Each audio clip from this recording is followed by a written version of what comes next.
V primeru, da se otrok duši zaradi tujka ali zaužite tekočine ali podobnih stvari in je še pri zavesti ter še lahko uspešno vdihne kak vdih, potem seveda otroka spodbujamo k temu, da čim bolj kašlja, da čim bolj skuša stvar sam izkašljati. To pomeni, da ga nagnemo naprej, bomo rekel, ga bodrimo, izkašljaj, eventualno z nežnimi udarci po hrbtu pospešimo izločitev tujka iz dihal.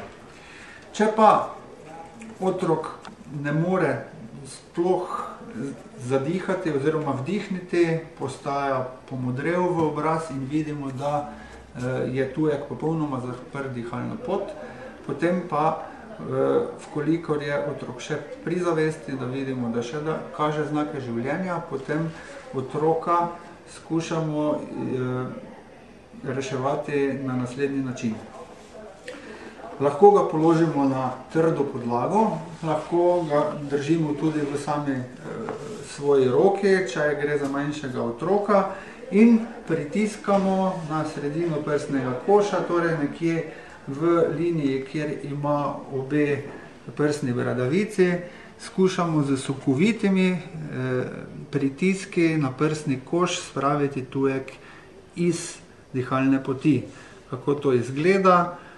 Z dvema prstoma skušamo močno 5-krat pritisniti na prsni koš. Če smo videli, da je bil tujek uspešno odstranjen, potem seveda s postopki prenehamo, če vidimo, da se nič ni zgodilo, potem otroka obrnemo, si pridržimo bradico, bradico lahko damo celo kazalec v njegova usta, da so usta na pol odprta, in z 5 udarci med lopatice skušamo z samo vibracijo udarca in pa z pritiskom, ki se vzpostavi v prsnem košu, spraviti tujek iz dihal.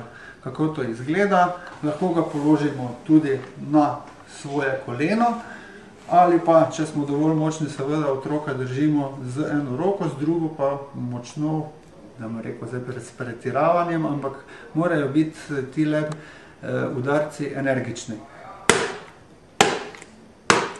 4